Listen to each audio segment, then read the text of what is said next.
welcome back to Rob GP Power Rankings for Aragon.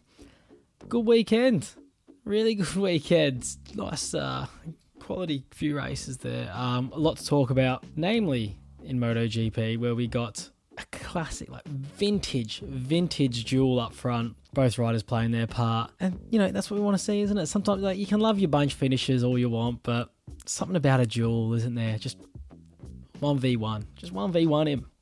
That's what we want to see. Sorry, I was a bit under the weather. Fuck. Hang on.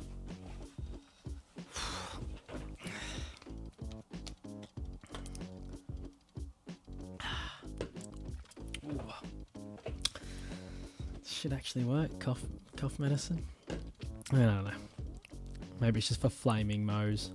No. Let's get through this quick then. Yeah, some good performances throughout the field here in MotoGP. Marquez, who we're going to talk about the front battle later when we talk about Pecco in the top 10. Marquez isn't in the top 10, heads up, still. Ane Bastianini was a standout for me, coming to 6th. He had work to do at the end with about 2-3 laps to go as well. I was sitting about 8th or 9th, I think, and ended up coming 6th. So really top ride from him. He was the standout outside of the top 10 in the power rankings for me this week. And of course, there was some good rides in like some Dennis Onshu and stuff in Moto3 was excellent and stuff like that. So yeah, well done to those guys. I haven't made the top 10 though, but the rest, yeah, we're going to talk about them right now in the power rankings. We're going to get through our top 10 before I cough up a fucking lung. So dropping out of our top 10 from last week, just before we get into our top 10 here, Bezzecchi dropped out. Basically, he didn't finish the race. So who else do we have here? I think that's it. Yeah, only one rider drops out. So it is Bezzecchi. We've managed to keep our number 10 in there despite 2 poor weekends for him. We may as well get into it. It's Sergio Garcia, Moto3. Look, tried to get rid of him, to be honest, from the top 10, but struggled because no one else was really done enough. His form into these last 2 races was awesome, and he's just dropping down, hanging on by his skin of his teeth. This week, he's down 2 spots from his position last week. At number 9, back into MotoGP now. Brad Binder slowly dropping back down now after his win. Another decent result, but not the kind of thing we want to have people maintaining spots in the top 10 for. If it keeps going on 6th, 7th, 8th here and there, he's going to keep dropping until the point where he's out. He needs another good result. We need KTM to figure out how to fucking qualify. Because again, his race pace was good and he came up through the field in the race, and we just need them to start higher, I guess. And then we're back to Moto3 now for our number 8 rider, and this is one of the form men throughout the paddock. It's Dennis Foggia. I'm really impressed with Foggia. I really like him. I know he's got a rocket ship of a bike and he does well mostly on circuits with a long straight somewhere on it, but he's winning the races. His form in the last, I've got it here. In fact, when he finishes,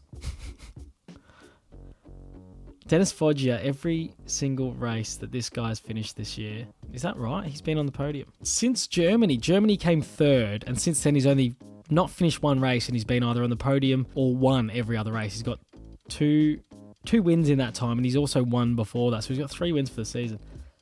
He's the form man. Yeah, I really like what he's doing. He deserves his spot. He deserves to be as high as he is. Number 8 in the Power Rankings, back in this week.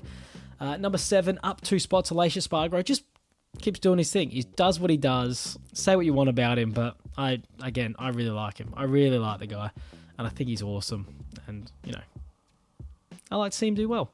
At number 6, down 3 spots, starting to see the cracks now. Pedro Acosta, we are starting to see the cracks. He's don't know what he was doing there. He got very lucky this week with, we mentioned Sergio Garcia before. Sergio Garcia on the last lap, I think he was probably running 2nd at the time, maybe 3rd, throws it down the road. Pedro Acosta's points gap. We look like we're going to have a bit of a finish this season in Moto3, a bit of a grandstand finish. It's gone now. I can't see Pedro having any more or many more races where he doesn't score, especially if Sergio Garcia is not going to score very much. Got away with one there. He's dropped 3 spots though. He was 3rd coming into this race. He's now down to 6th.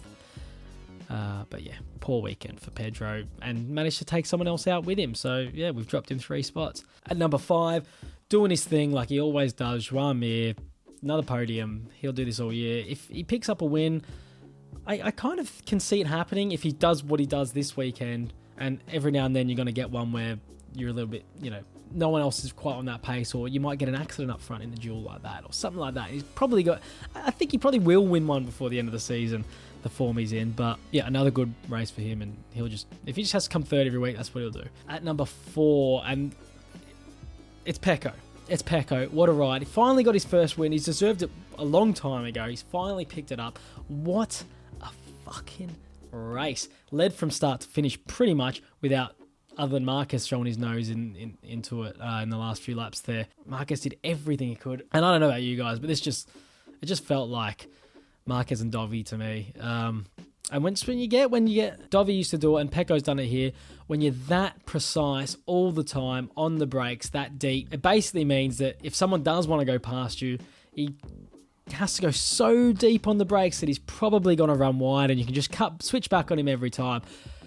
That's what Pecco did. It's obviously a very difficult thing to do, to be that on it all the time, and Pecco did an amazing job. Pecco's pace, if you look through his lap time sheet, was just incredible.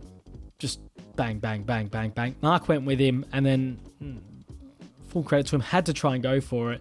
Mark gets himself in these situations sometimes, and like I've mentioned with Dovi, most of the time is the one that it's always happened to him, where he's second of the two, needs to do something desperate to make the move, and if the guy in front of you hits his brake markers every single time like that, and goes into the corner like that every single time, there's not much you can do about it. You have to hope that he makes a mistake, and he didn't. So he's up 2 places this week, Pecco. Consolidates his second place in the championship there for another week. But yeah, we need him to back it up. Come on, Pecco. Can you do it? Fuck. Can you do it again next week? Sorry, everyone. Yeah, we're struggling this week. It's not COVID, by the way. Done the tests. Just can't stop fucking coughing. Sorry. Number 3. It's Raul Fernandez. A week on from surgery. I thought that was him done. When I got announced that he was getting a surgery in between races, I was like, that's not a big turnaround. Didn't even get it like at the start, like just after the last Grand Prix. Obviously, he could only get it done, I think it was last weekend. So the weekend before the race. So we only had like a 7-day recovery to the race, I think. Not even to practice, but a 7-day recovery to the race. And the pace was ridiculous. I mean, he's just left Remy, championship leader, for dead by about 5 or 6 seconds. Sam Lowe's unlucky. Was the only guy that looked like he probably was going to have the pace to go with him, but even then, he was not going to catch him. Yeah, Raul Fernandez was awesome. He's up a place this week, puts himself up to 3rd. It's very Moto2 dominant top 3, isn't it? Because at number 2, staying in position is Remy Gardner. Now, I have said, very difficult to knock Fabio Quartararo off of top spot here just because of his dominance in the World Championship. But if there was a week that it was going to happen, it was this week. Because if Remy had won that race and really stamped his authority on that championship, and Fabio only come 8th or whatever it was, there was a chance I was going to switch these two, but I haven't. Remy's still 2nd. He did his thing on the day. This was his chance to sort of overtake him in the esteemed Rob GP Power Rankings top 10. It's what they all really want to win, isn't it, in the MotoGP paddock? And I can't see why you wouldn't want to win this, because, you know what? You don't even get a trophy. You don't get a trophy for this, but it's just, you know. But Remy's missed his chance, is what I'm trying to say. That was the week to do it, because Fabio's going to be strong again next week. But yeah, I'm sure you figured out. I haven't really.